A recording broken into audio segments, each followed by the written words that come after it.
Howdy, folks. Happy Tuesday. It is snowy and icy in Buffalo, and Just rainy here. yeah, it was. I posted on Facebook. I said, warning to everybody because I was out this morning like I normally am to go get coffee or something, and I saw a couple cars slide off the road, and I just said, be careful out there. And some wise ass said, "What? It sounds like a car problem." I'm like, Well, you didn't say be careful out there. You said warning, cars are sliding off the road or something like that. And I said it sounds like a car problem. And I said, no, it's ice. That's the problem. All right, we'll start with the pre-show. Go ahead, Russ. So today is Wayne Gretzky's 60th birthday. Listen, say whatever you want.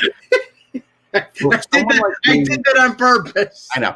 For someone like me who's 57, I could still say I look up to Wayne Gretzky, and even as a hardened media guy, still chat with him, but definitely more with wonderment than with just like a hardened media chat. Like the one time I interviewed him was at the Heritage Classic. Yes.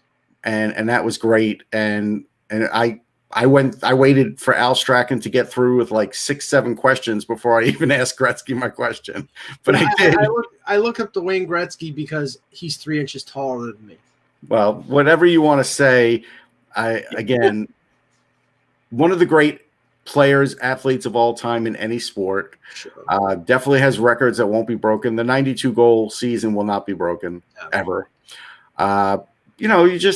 He's carried himself well over the years, an ambassador for the sport. Mm-hmm. I really, I went to an event about 2-3 years ago in Toronto. It was an upper deck event and got a picture of him with the cup and managed to, at least in, the moment that you have with him, say, hey, I wrote a book, 100 Ranger Greats. He goes, oh, you were the guy. And he knew who I was because I had given the book to Mike Barnett, his agent. And you know who Mike Barnett is. And he liked it. And so Gretzky, read it and liked it. And that was nice. So, I think there'll always be, people will always look up to Gretzky. I think even young players still do. And the same they did with Gordie Howe, but it's rare. Like if you tell a young player, like, I don't know, I know Milt Schmidt's not with us anymore, but 3 years ago, hey, you can go meet Milt Schmidt, they'd probably be like, no thanks. But if you say, hey, I could take you in this room and you can meet Wayne Gretzky, they're all going to line up. Right. Yeah, no, and don't get me wrong, I don't think they were being disingenuous, but a couple days ago when George Armstrong passed away, who was the captain of the 67 Maple Leafs team, and Austin Matthews and Sheldon Keefe and a few other players said some nice things.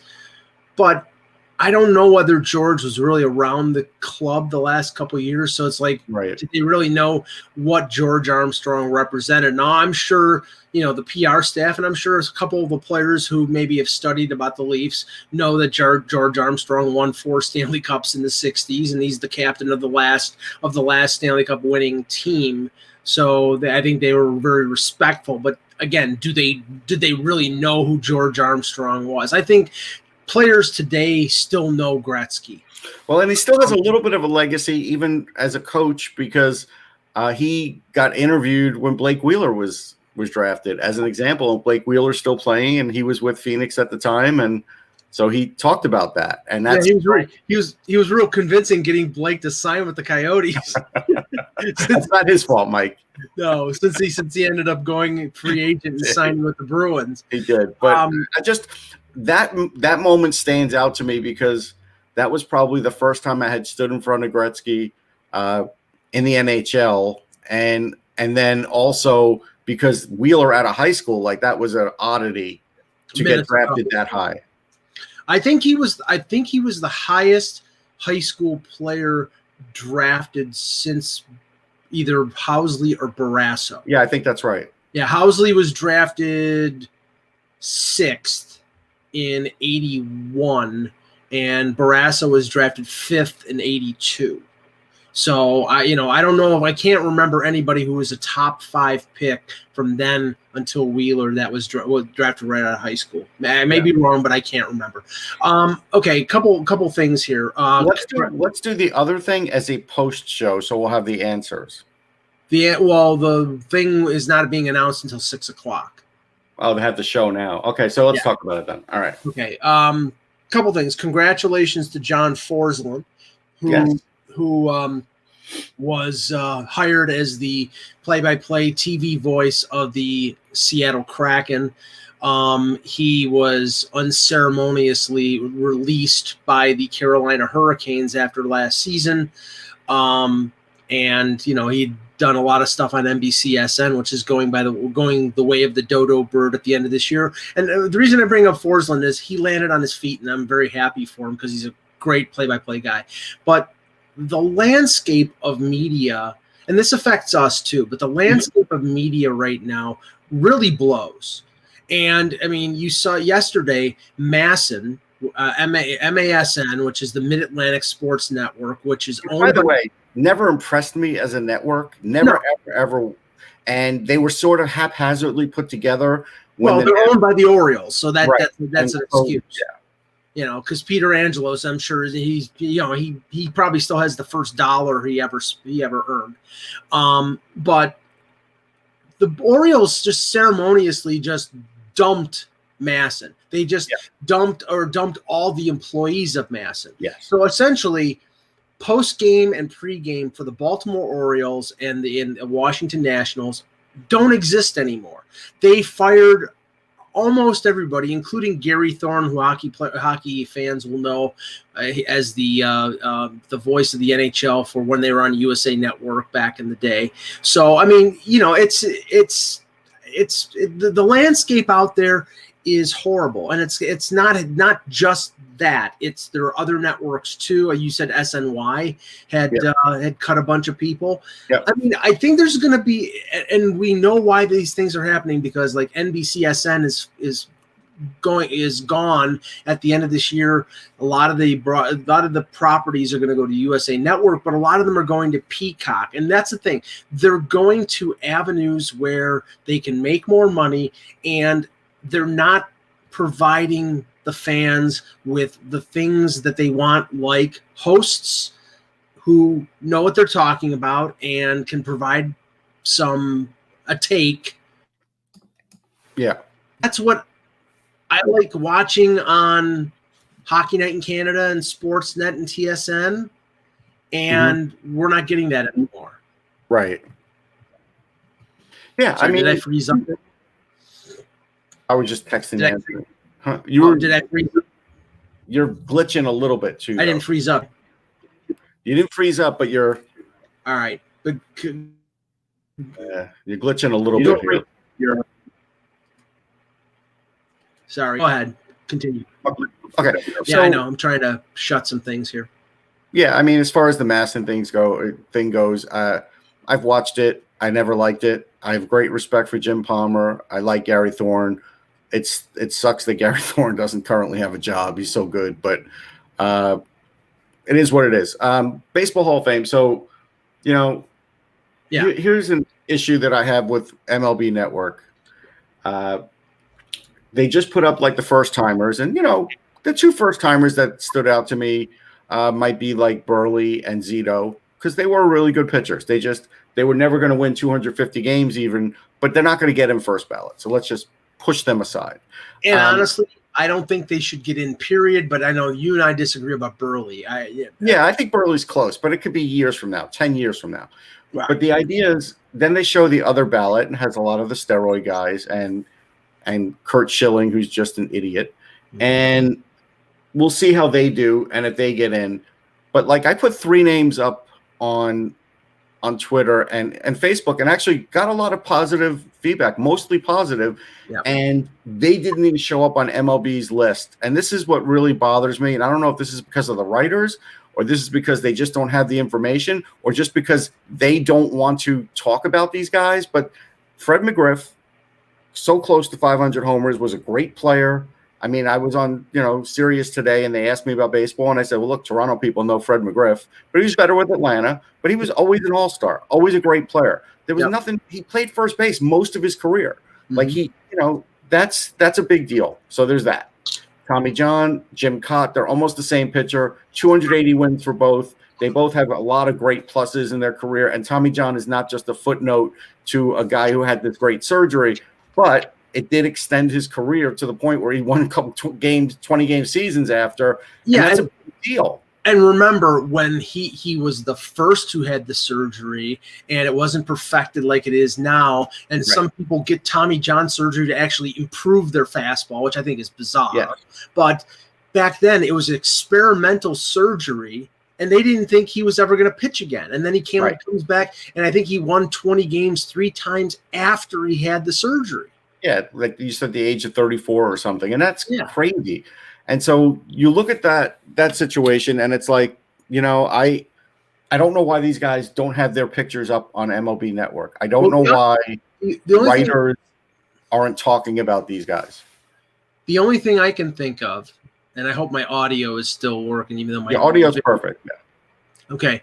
I don't know whether Tommy John and Cott got the requisite 10% to stay on the ballot. Crazy, If they haven't, then they're strictly going to be Veterans Committee when that comes up. Now, to me, that's the craziness of this whole process. Like, I vote in hockey, so I have an idea of how these votes work. And I wish I had a baseball vote, because I just don't get how you can't get support for these kinds of players. And forget about, we know the others, the Dick Allens, the Gil Hodges. I feel like they're lost causes almost now, and they shouldn't be. And my cause celeb after Harold Baines, and don't get me wrong, I loved Harold Baines as a player in the 80s and 90s. He got to be a bit of a compiler, and at the end of his career, did he deserve to get in? I mean, I thought he was close. It was close, but I thought it was borderline. If you're going to let in Harold Baines, the guys I want let in were Keith Hernandez and Don Mattingly, because I think they were the 2 best first basemen with Hernandez was of the late 70s up to probably 1988. So, he was a multiple Gold Glove, 2-time World Series champion. Mattingly falls under the Kirby Puckett rule, which is his career was hampered by injury. He was probably the best hitter in the American League for a span of 6 years, I would say.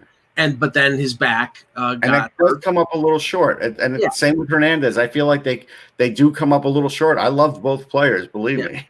But my thing is, and I don't think we're in any danger here of McGuire, of Sosa, of Palmeiro ever making it. Schilling's close though. Right. Schilling is close. Schilling is close, but he's not a steroid cheat. He's just an asshole. So, I have no problem keeping him out because he's a jerk. But I will be, and I don't think it's going to happen, but I'll be shocked if it does. But if they let in Bonds and they let in Clemens, I don't think I'll ever visit the Baseball Hall of Fame again. It's a fair statement. Yeah. I always hear, there is that thing. Would Bonds have made the Hall of Fame if he didn't do it? Yeah, he might have, but he didn't stay on that road. So once he went off that road, it doesn't really matter. Yeah, but he did it. So that disqualifies him. And of course, and I'll bring this up. A-Rod, I don't care what his numbers are, he never gets in. No, I wouldn't put A-Rod in. And this will be the unpopular one, and we've talked about. For some reason, he has Teflon when it comes to steroids, even though he was on a list. David Ortiz should never make it, but Manny Ramirez has 34% or something, which is crazy to me, considering he was a definite guy on the list, but yet he is not as well liked as Ortiz, and that may play in his favor. And with Funky, as far as the 84 Tigers, I would put Whitaker in. Yeah. I would. I actually think second baseman, Whitaker's better than Bill Mazeroski. He just didn't hit that great home run. I actually think Whitaker was more deserving than Trammell was. I mean, Trammell, I think, was Trammell. Well, they came up at the exact same time, right? I think the same year. Around 77, 78. But the thing is, like Whitaker arguably was the best second baseman in the American League at that time. Yeah. I mean, it was Whitaker, it was Sandberg, it was like Bill Dorn and a few other guys. There were not a ton of great second basemen. Tommy Herr for a little while. Yeah, I mean, he had 100 RBI seasons, but it didn't really. I mean, Sandberg was the best second baseman, Gold Glover for a decade. And but there's not a ton of second basemen in the Hall of Fame. It's like goalies in the Hockey Hall of Fame. Yeah, I mean, there's Tony Lazzari, and I mean, there's maybe a dozen second basemen. I think there's a dozen. I mean, Lajoie and Eddie Collins, and the old Hall of Fame, Joe Morgan, Frankie Frisch, and Joe Morgan. Frisch. Yeah, but there's not a ridiculous ton of second basemen. So I think Whitaker may get in there eventually. I mean, Dave Cash was good. He didn't do enough of everything, but Dave Cash was a solid player. Ron Hunt loved getting hit by the pitch and was a great fielder, but he certainly wasn't a Hall of Fame. But Mazur, Jeff Kent may make it. Yeah. I mean, you're going to say Ron Hunt, you might as well say Glenn Becker. He was probably better than Ron Hunt from the Cubs teams. Yeah, but honestly, it's like Jeff Kent is good enough to make it, but because he was such a jerk, he's not going to make it. He's the Jim Rice of He really is, because he's got all the numbers. Yeah. So let's start with that. Yeah, Cameron has a question here. I'll bring it up before we start here. Okay. Since we were in baseball talking, your opinions, Mike and Russ, who is the one player that isn't in the Hall of Fame but should be? I'm going to say Gil Hodges is that player. He was, if Gil Hodges played today, it's unbelievable how he would be revered. He was a 100 RBI guy many times. He was a great fielder. He also won a World Series with the Mets as a manager. He was an all-star player for many years, a big run producer, and also, like I said, had that ability to manage too. So I think if you look at both, I think he's well deserving. Since I would gravitate toward the team that I root for of that team, and maybe this is hypocritical for saying this, but I'll say it anyway, because at least he admitted it. And that's Andy Pettitte. Andy Pettitte took steroids. He admitted it. He fessed up. Okay. And so, if it's disqualifying for them, then it's meaning right. Bonds and Clemens, then it's disqualifying. But if there's anybody you would give clemency to, it would be him. Right, because he came out and said, "I did it. I was wrong. Please forgive me." But of the core four that haven't made it, either Andy Pettitte or Bernie Williams. I don't know if Posada has enough numbers to. I don't think he does. Yeah, and defensively, he was not great. Right, he was an average defensive catcher, but above average offensively. But yes, he was good for about a decade. Clutch hitter, big homers in postseason for sure. But maybe Bernie. Yeah, I said Hernandez and Manning, but maybe Bernie Williams. But I mean, over time, you might be able to make a case for Williams. If he probably had more power, you could do it. I know he's got that crazy record where he's either got the most hits or RBIs, like in postseason history. But the postseason got extended during his era, so that helped. Yeah, he's got more postseason home runs than Babe Ruth. Babe Ruth, if he won the American League, there was no ALCS. He went right to the World Series. Right. And he did it. He did it almost every year from 1920 to like 1934. So yeah, imagine how many home runs he would have had if there was an ALCS in 1922. Oh yeah. Okay. Hello, Hockey World. Today is Tuesday, January 26, 2021. I'm Russ Cohen, and I got to call out Michael Cohen. He's like, Keith Hernandez helped me move. It's like, first you're not even Michael Cohen, and now you're going to lie about that. Come on, man. I'm this close to banning you.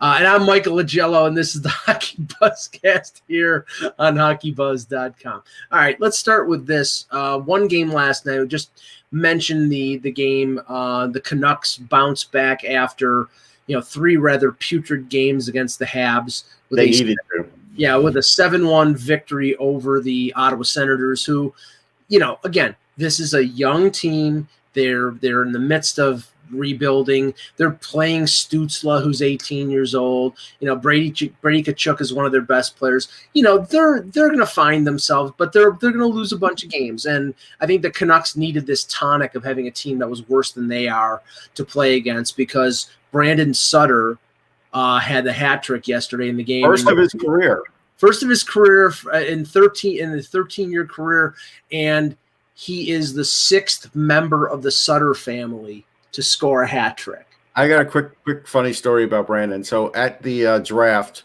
day 2, I was doing a show on the concourse, and I ran up and I asked Brandon if he could interview, and he went up to his dad, and of course his dad was coach of Calgary, I think, at the time, right?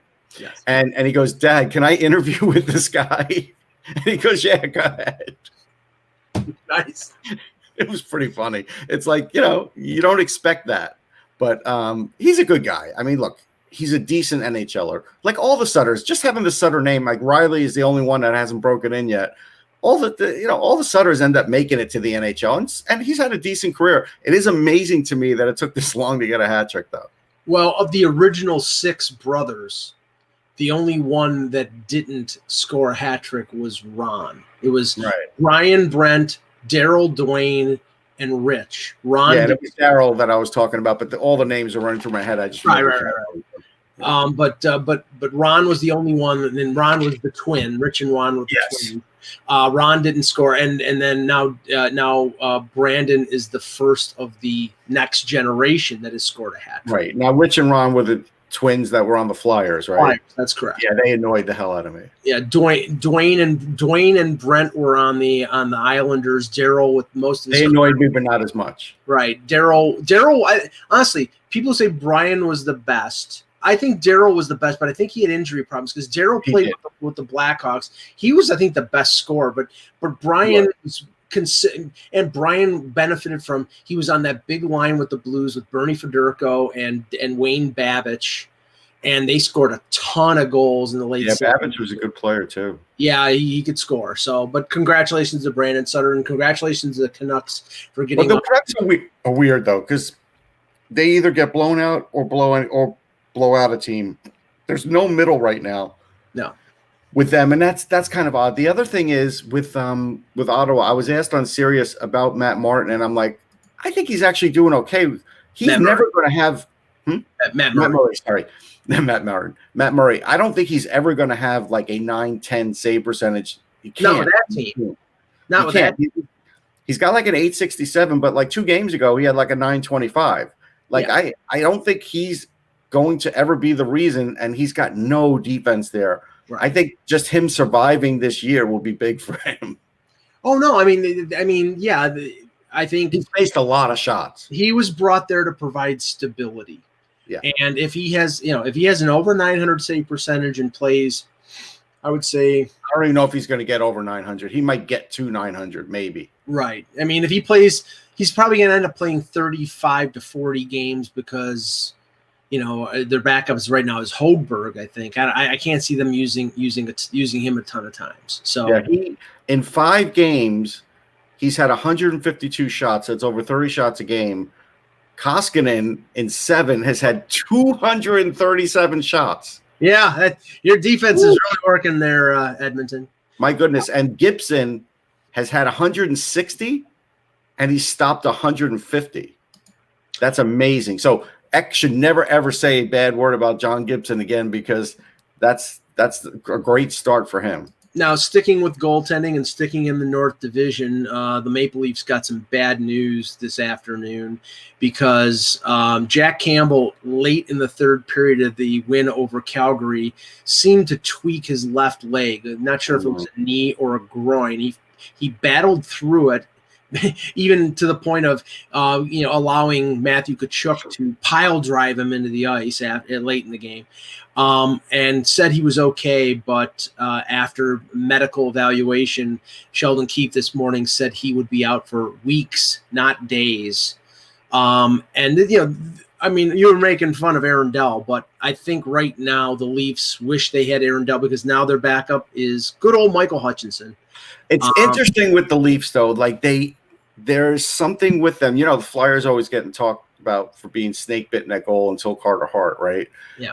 This is how many years now where the Leafs make a move and then all of a sudden something happens with their goalies, right? Like 2 get claimed off of waivers and then all of a sudden, now they lose Dell and then they have an injury. Like if they'd had an injury a week ago, they wouldn't have lost Dell or 2 weeks ago.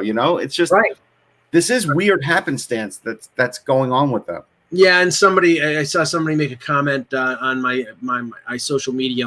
They got to trade for a goal. Oh, good luck. No, they're not going to do that. Nobody's trading for Hutchinson's an NHL goalie. He's not a particularly good one, but he's an NHL goaltender. He's not going to play a lot. Yeah, they know him, right? Well, and that was the thing that Sheldon Keefe pointed out.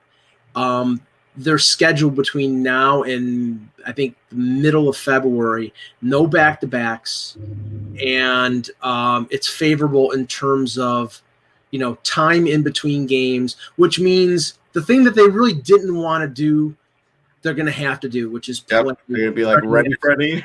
Yeah, play Freddie Anderson a lot. Now, the thing is, Campbell played well in 2 games. So once he's healthy, he's going to resume regular work. But this is the last thing that you really want. Yeah, this is the last thing that they wanted to do, was to pile games on Freddie Anderson, but they're going to have to. And sticking with the Leafs, because Zach brought it up in the. We should stick with the Leafs. We should just go another 20 with the Leafs. Yeah, there you go. Like somebody said, Leaf buzz. Any reason why they didn't claim Tyler Ennis? Here we go. Why is everybody so worried about this? Well, no, it was just notable that, and the thing was like, this is like a thing on Twitter too. I wasn't the only one to mention it. It was like, Jeff Merrick mentioned it on Central, and a few. Well, it was because he was liked by the Leafs. He's had 2 good seasons in a row. He's only making $1 million. Then why didn't they sign him? No, he said. Well, he was traded to Edmonton, which is his town, and Edmonton re-signed him. Right, but why didn't they re-sign him? Is my point. They could have re-signed him. Ennis. Who? Ottawa or Toronto? Toronto. Toronto could have re-signed him. Yeah, after 2 years ago. Yeah. Well, they were. I mean, why didn't they? If they liked him so much, Ottawa offered him more money. And Ottawa offered him more money and a bigger role. The Leafs, he was going to be a 4th-line guy. In Ottawa during a rebuild, he played 2nd, 3rd-line minutes and scored 6. I think he scored like 16 goals. So it paid off for him. And then he gets traded to Edmonton and he re-signed with them. But in 4 games, he hadn't scored a point. He was -4. So they put him on waivers. And I thought the Leafs like him when he's cheap. Otherwise, they don't like him that much. That's what it proves. I mean, to me, to me, $1 million is cheap, but they're saying that $300,000 difference between the veteran minimum $700 and $1 million is probably the reason why they didn't sign him. But I also think the Leafs might be looking for somebody who can play higher in their lineup. They think that they have on the scrap heap. They're looking for someone. No, I think they're looking to make a trade. Okay, but no, I like. They think they have enough depth guys, and then today, like Joey, Joey Anderson is getting his first start with the Leafs. So is you'll like him. I mean, I like Anderson. I think he'll add a little grease there too. And that's the thing. I think they think they have enough guys who can be depth forwards, 3rd, 4th liners. Yeah, one guy they don't have. I guess he's on his way to Finland. Well, he wasn't with them anymore anyway because he. Oh, that's right. He got traded. That's right. No. He was they didn't qualify him. So they didn't qualify him. Oh, is that what it was? I forgot. Yeah, what Russ is talking about, and I got a couple. I thought he was a better playmaker than William Nylander. I still think Jeremy. No, not the Nylander, but some of the other guys, yes. Yeah, I still think Jeremy Bracco was an NHLer, but right now, like he was not qualified by the Leafs. He signed a 2-way deal with Carolina. That's right. It was Carolina. Yeah, that's right. I now remember. The AHL situation is definitely affecting him because because Charlotte is no longer there. I don't even know where Carolina. I think they combined with somebody else for an AHL team this year because they didn't go to Charlotte. I think they're sharing with somebody, and maybe Bracco thought that he wasn't going to get enough ice time to thrive, so he's going to. I think it was Calpo in the. Plus he'll get paid there. Right, he'll get paid. So I'll bet you anything he tries to come back. Next year, and but he's going to end up being on Seattle or something. They'll end up signing him as a free agent. Yeah. So I mean, I think he could still be an NHLer, but I really, after finishing 2nd in the American Hockey League in scoring, I really thought that Bracco was going to get an opportunity, and he never really did. So it's a little sad, but okay. So I mean, we'll take some questions in the chat, but I wanted to talk about. Well, there's a big injury. Can we talk about that first? Yeah, go ahead. So the Philip Hedl injury, out 4 to 6 weeks. The Rangers are in trouble in the sense that I know, like, if Eck were here, he'd be like, well, I don't know if they're in trouble. They have 1 win. They haven't gotten Alexis Lafreniere going yet, which I think will happen. But, again, you never know the time frame. I do think that Keandre Miller has straightened things out. That's good. But the issue is right now, like the other day, they tried to hold on for a win. I think David Quinn's on shaky ground, Mike. I don't think John Davidson, like if they have one win for another week or two, I don't know, man. JD is not going to – I know it's funny, right? Jeff Gordon is the GM, but John Davidson has a lot of power there. Well, okay, let's goes into the office and knocks on the door and says, let's talk about the coach. Well, let's throw something at the wall here. Say 2 weeks go by and they win like one game in the next two. And I think they're playing the Sabres tonight, so that should be a victory. Should be. I'm just kidding. But okay, they struggle the next couple weeks, and JD goes in the office and talks to Gorton and says, "We need to fire him, and we need to change something." Who's out there? Jacques Martin. That's who they would sign right away as an interim. As an interim, and you see how he does. You could do worse. Yeah, I mean, I think he's a little past it, but I don't know. I mean, Jacques Martin. Here's the funny thing about him. He's still very well liked around the league. Yeah. Players do seem to like playing for him. He's had good runs. Right. He's gone deep in the playoffs. He made it to the Stanley Cup, didn't he, with Ottawa? No. I don't think he was the coach in okay, but he probably got to a conference final. Yeah, no, I think so. Yeah. But yeah, I mean, everybody says Gerard Gallant, but the idea is this guy's on staff already. They're not going to bring in Gerard Gallant. They're just going to hand it to a guy that's on staff. Right. Otherwise, you don't do it. That was my point. Is like, okay, would they go Gallant or Boudreau or Babcock or Martin is other than Gallant? I think Martin is in that same mold as the rest of them. I would put Gallant ahead of him, but Gallant's got a reputation. Martin's 68. Like in these days, is it a little old? Sure. Is it way past it? No. This is Jack McKeon. Yeah. You know, I mean, Boudreau would be popular in the media. I mean, he's got that. No doubt about that. A Boolean personality, but you know, I don't know if he and Larry would mix well. I don't know. No, you don't think so? I don't think so. I just have this feeling that it would, I think because Boudreau is so loose, I think it would be a problem after a while for Larry Brooks. I do. Now, just to touch on the aftermath of the trade, because I've seen some stuff come out on both sides regarding Line A and regarding Dubois. I mean, with Line A, Jarmo Kekalainen was interviewed. I think it was on Toronto radio yesterday, and he was talking about Dubois and said, "Well, I don't think the negotiations for the contract had anything to do with the reason why he wanted to leave." And okay, maybe not Jarmo, but what I think is that you're trying to put lipstick on a pig here, because we have to keep going back to the reputation that the Blue Jackets have over the years about players who are star players that they draft or they develop who they can't hold on to. Yeah. They drafted Nash first overall in 2002. He was their star player for 8-9 years. And then let's go back. Martin did get to the Eastern Conference Finals in 2010. I actually covered that. That's why I had a feeling he made it. It was with Montreal that time. And so okay. That was the Yaroslav Halak year. Yes, that was when Halak was hot. Right. And then they lost to Philadelphia. Yeah. But, Jarmo is, like I said, he's trying to put the best face on the situation. But all I do is look at this, and I'm like, okay, you didn't want or your ownership couldn't afford to pay Dubois at the level of a first-line center, which we determined he was. Okay, he's not the best first-line center, but he is a first-line center. He's their first-line center. Now he's the second-line center in Winnipeg. They got him for $5 million for 2 years, and then it's going to be. Let's talk about the $5 million. So we don't think he should have gotten Barzal money, but Barzal got like 7.5. Barzal, yes, I'll check. And he got 5.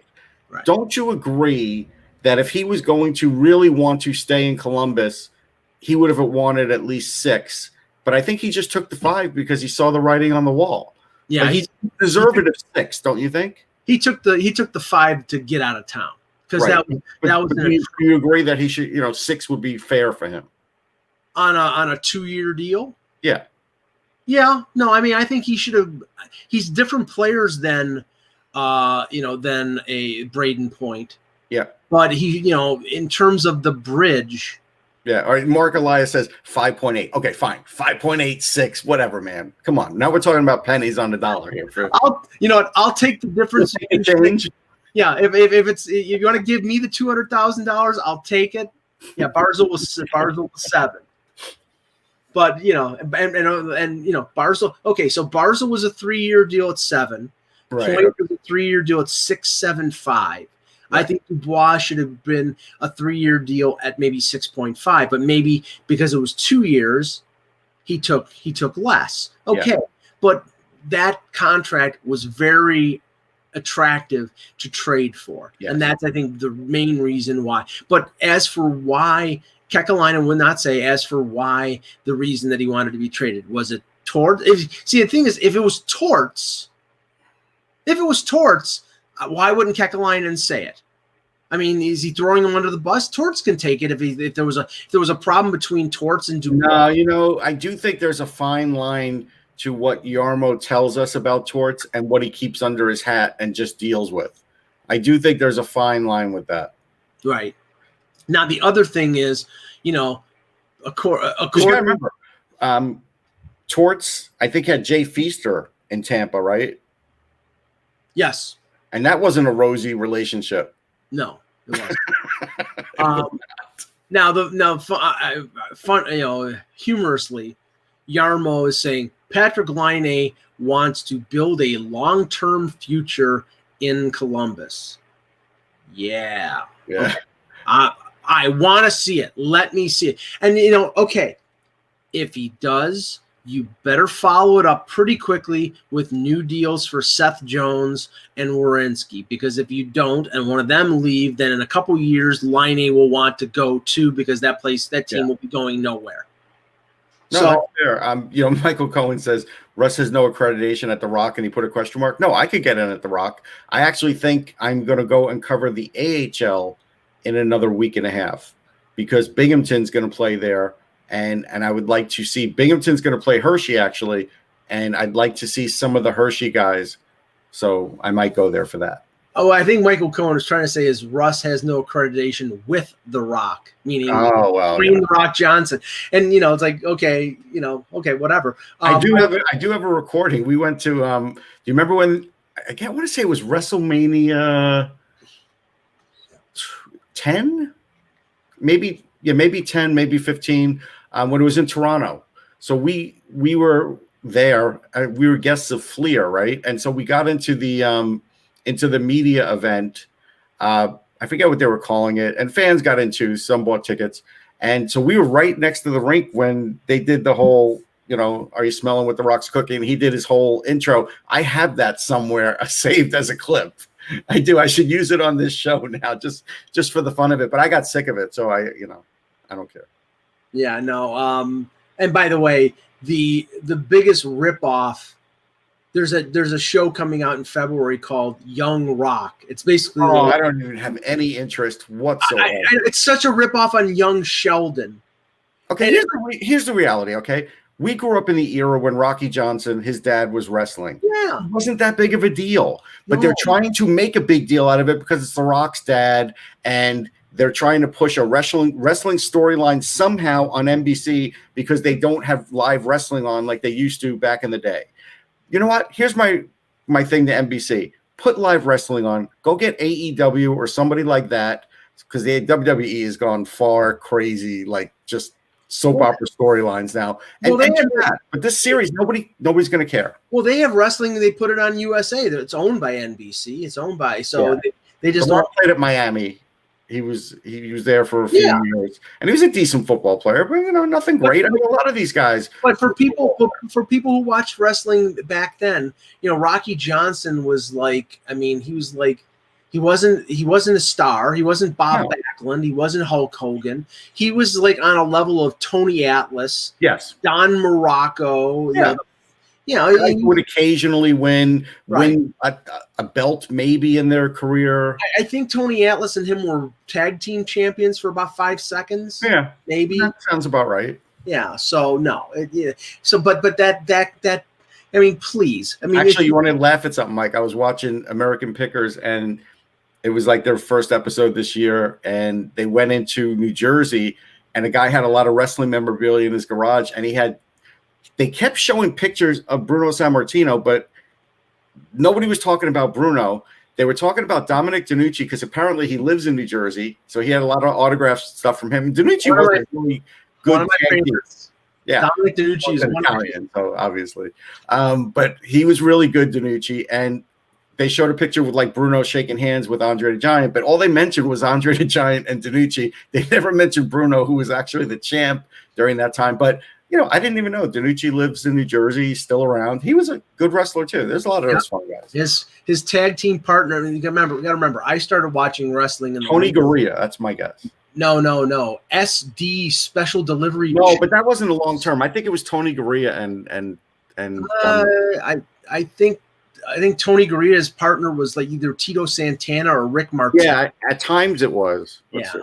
But we'll look it up. But anyhow. Yeah, but no. So I mean, yeah. So I'm sorry to go down. Sorry to go down the wormhole of WWF wrestling, that's what it was. Dino Bravo, that's it. Sorry. Right. Who died? Not who died. Who got murdered at the hands of the mob? At the hands of the mob in Montreal. I mean, that's right. Dino Bravo. Oh my God!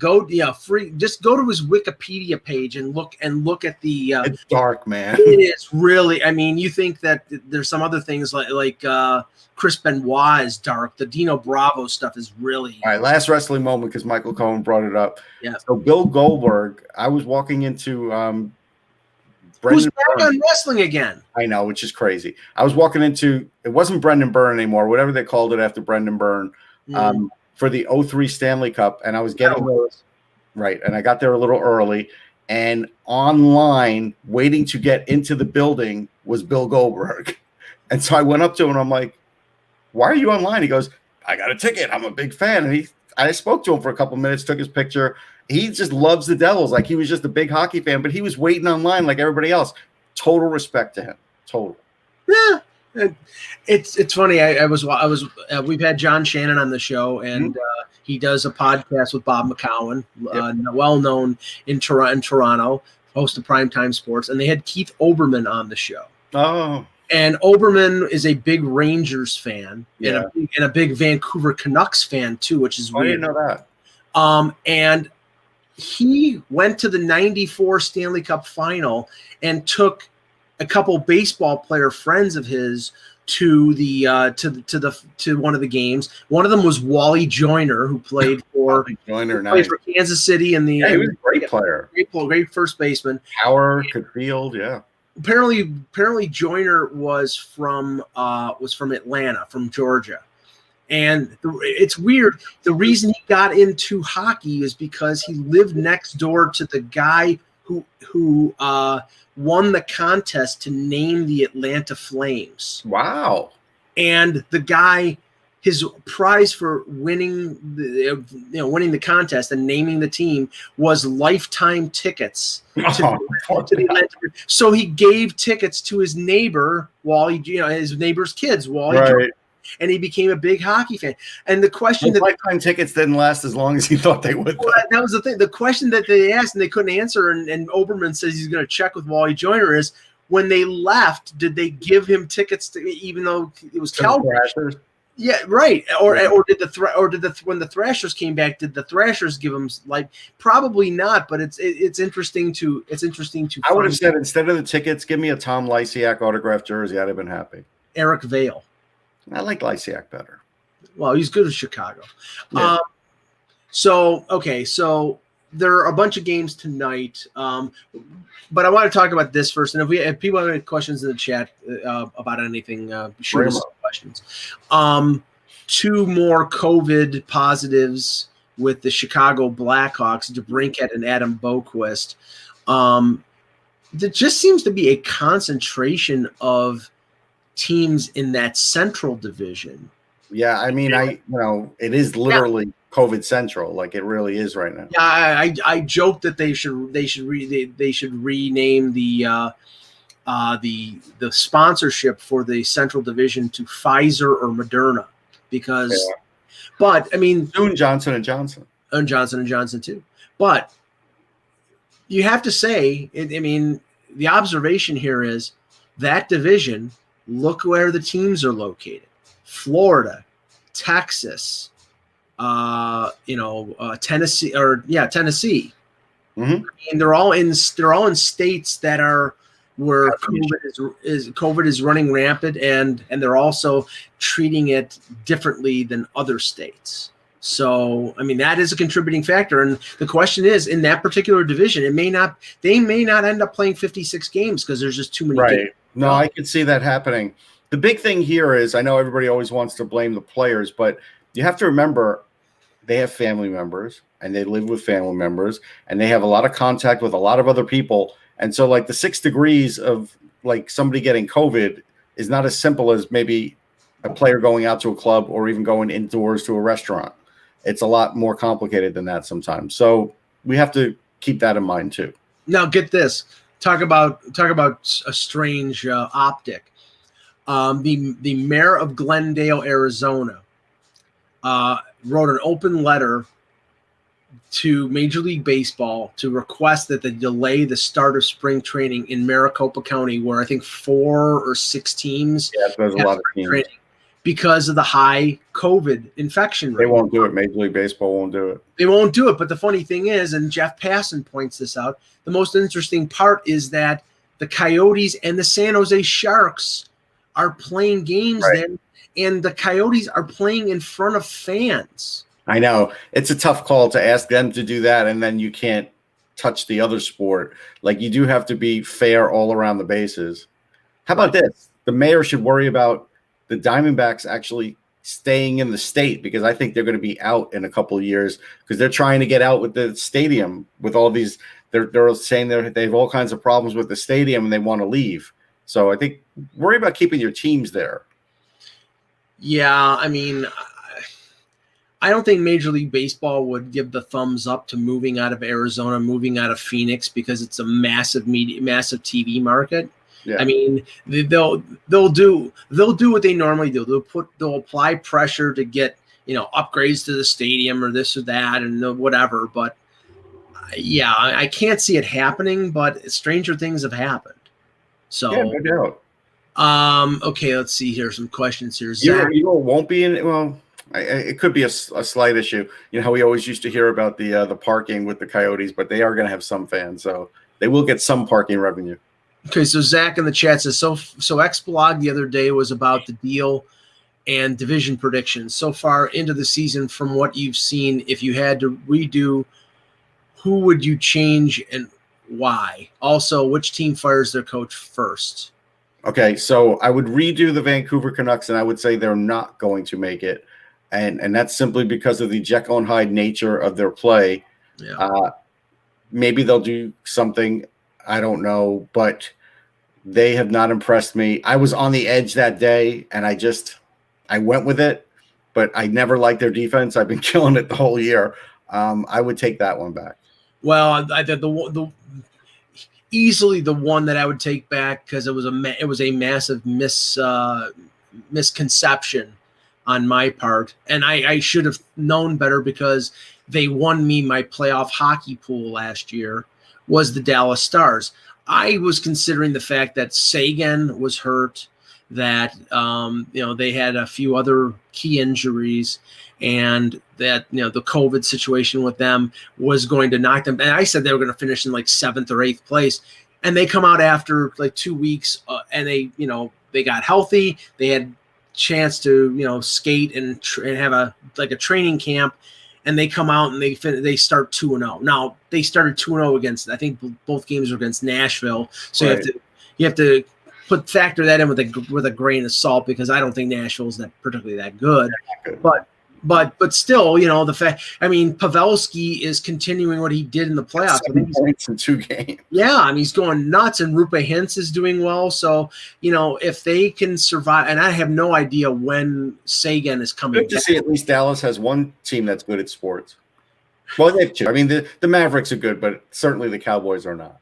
Yeah, no, and they're the other thing is, I'm going to switch now for the coach. And I'm going to go David Quinn because if they go another week without winning, I think that seat could get very hot very fast. Yeah. Well, thing is, if he hadn't gotten a 2-year extension. They don't care about that. Dolan has plenty of money. No. Not that. I was saying okay. Colleton in Chicago. Charlie Colleton, yeah. He got a 2-year extension, and I think that's I think the same as Blashill. Like, they're not expecting much. Right, and that's the whole thing. I mean, Blashill won't get fired until the end of the year because they know they suck, and so does Chicago. And without Taves and with Seabrook on the LTIR, and now with the Brinkett and Boquist. I mean, if Suter's really good, he'll show it now because he had the 1 hat trick. But yeah, but I mean, they're decimated, and with Colin Delia and Malcolm Subban as their goaltending tandem. I mean, I don't know how. We'll answer questions. What's that? I was telling the chat room, go ahead and ask questions and we'll answer. Yeah, no. We'll throw them in. Okay, let's see what we got here. Hoping Yzerman hires Lane Lambert next season. Could do worse. Yeah, I mean, there's Rocky Thompson is another. I know he's an assistant right now. Rocky Thompson's a good name, actually. Yeah. Now, okay, I don't know anything about this goaltender, but I just looked up the Blackhawks. They've started Kevin Lankinen 3 games. Yeah, I saw that actually. Delia is 2. Malcolm Subban is 1. I don't know if Subban was hurt or sick, but Lankinen he's a Finn, 25 years old, a free agent. He's played. Okay, so he played in the SM Liga for 5 years. Played in the AHL and the ECHL in 2019. The AHL last year. Pedestrian stats, 303 goals against average in baseball mode, 8-10-2 record. So, not great. And now he's 2-0-1 with a 2.63 goals against. So, we'll see. Yeah, stranger things have happened, but yeah, we're using him. Just to kind of answer, like Funky's talking a little wings, I have to say, I don't think the Jonathan Bernier's lost his stuff, man. That's all I can say. He looks horrible. Jonathan Bernier hasn't been good since he was with Anaheim. I know, but it's just like it's at the point now why I wonder they even play him other than the fact that they want to lose. Or they have nobody else. Yeah. I mean, they can't play, they can't be like Eck and want to play Thomas Greiss every game. Right. So, okay, Zach has a question here. Surprise. Oh, wait. Sorry, Michael. You don't deserve a question to be asked. Wow. Surprise player of the season. Any draft updates for the 2020-21 draft? Too early. Well, the only thing I'll just say this because we heard about it from Elliot Friedman, and it took me aback a little bit. Was this idea of a split draft? Right.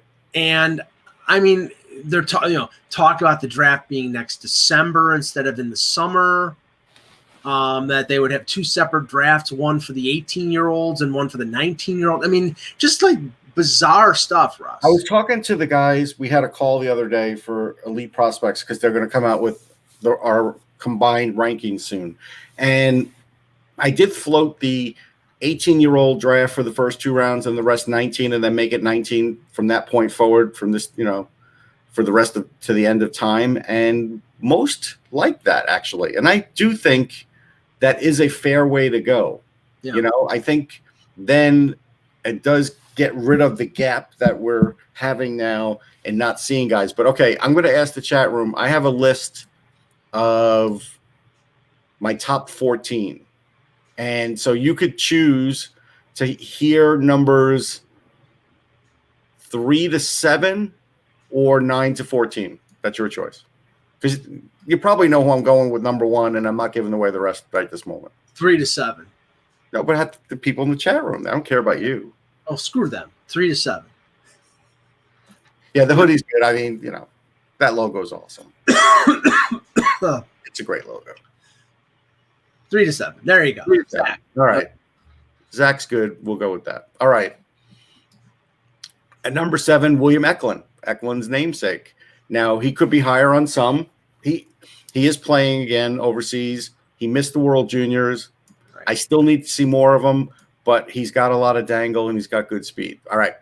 Number 6, Kent Johnson, currently playing at Michigan. Really good. You know how they're the understated guys who do everything, Mike, and you take these guys for granted because they're very cool under pressure. They go down the ice. They can make that really good pass. They get it to the next guy. They could score. You get it to him. You can score in the slot. Right. Not a lot of fanfare, but a really good player. So I have him there. He's part of that Michigan super team. I was going to say, if you're right about that, then 3 Michigan players are being drafted in the top 6 picks. It's very possible. But remember, Berniers really should have been with Harvard. Sure. So, but anyhow, Dylan Gunther, who plays in the WHL, big guy, great shot, needs to round out his game, but I think he will do that. There's a lot there to like, and he does play some defense too. Matty Berniers at 4. There's a lot to like it, and he could go higher. But right now, I want to watch more of his season because the one thing about Matty Berniers, he's got the slashing skating, which is great, like a running back that almost like Thurman Thomas. He would make those cuts, and he does that on the ice. And you saw him going around 2 or 3 guys at the World Juniors with not much trouble. But he has a little finishing problem. I don't think he finishes as much as we'd like him to yet, but he's also young. So I'm going to say Berniers there. And number 3, Luke Hughes, the third Hughes brother. And I did say on that call that he is not Jared Stahl. He is much better than that. I had to say that. Yeah. Let me just make that clear. But he's a defenseman. Not Jared Stoll. Jared Stahl. He's a defenseman. He's going to be taller than all the other Hugheses. He's really good up the ice. He gets up the ice quick. He's got really good vision. He is putting up points with the NTDP. I think he is going to Michigan as well because all the Hugheses went to Michigan. Right. And, that's where I'm at right now. Okay. Let's see here. Any more questions? Is Gunther related to the Habs prospect? I don't know. I don't know who you're talking about off the top of my head. It's Guenther. Not sure. Okay. Well, Gunther elite prospects. There you go. Yeah. Okay. All right. We'll take some more questions tomorrow. We should have Ack back. We're going to probably a lot of games tonight in the NHL. I believe it's let's see here. I'll just look it up here since one last thing. So Funky is like, hope he doesn't lose his helmet like Thurman Thomas. Remember, Thurman Thomas lost his statue. It ended up in Toronto. Remember that, Mike? It got across the border. Well, that can't happen. What do you do if you are stuck? That can't happen anymore. Sorry, ESPN with their little video things always pop up. Okay, so tonight we have Maple Leafs and Flames. I'm going to read you the story real quick. It's a wooden statue, 1,000-pound wooden statue of legendary NFL star Thurman Thomas, just been found. It was stolen on the perch of Buffalo Bills Stadium. This is a TMZ report. And I'm pretty sure it ended up. This had to be when the Bills were playing games in Toronto. This was 2009. Yeah, I think they were playing games in Toronto at that point. Yeah, it was in Canada. Now we're told the Canadian has contacted the owner of the statue to arrange the carving safe return. So yeah, it's a pretty awesome story. Yeah. So okay, Leafs Flames tonight at 9:00. We have Penguins Bruins. Rangers, Sabres, teams at the bottom of that East Division. Rangers are 1-3-1. Sabres are 2-3-1.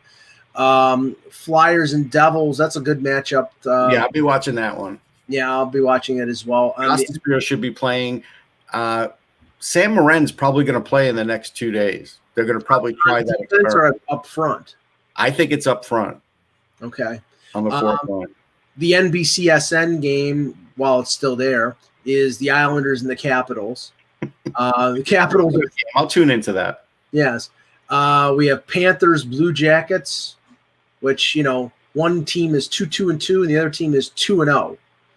Blackhawks and Predators, Oilers and Jets, Kings and Wild, Red Wings, Stars. Wow, I think every team is playing today except I'll tune into a couple different games for sure.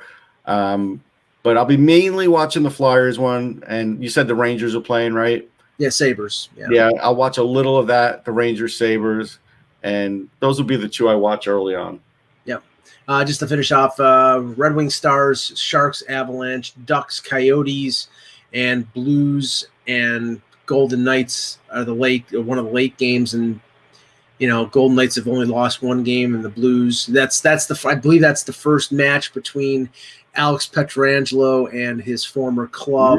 And there was a Greg Wyshynski piece on ESPN where basically making it sound like Alex Pietrangelo is not very, he's not very happy with the way things worked out in St. Louis. I think ideally he wanted to stay there, but the organization wasn't willing to be flexible. Right. And now, now he's ready to move on. on. Stanley Cup. I mean, he won a Stanley Cup and he made a lot of money, but I think he wanted to stay there. And now he's in Vegas. Stars 8 wings nothing. That's not impossible. What did he say? I'm sorry. Funky is saying Stars 8 wings nothing. Possible. Anything's possible. I wouldn't just give the Flyers the win with Wedgwood in there because Wedgwood is a decent goalie for one. And right now the Devils are hot. I know it's not Blackwood, but the Flyers defense needs a lot of improvement for them to win that game. Yeah.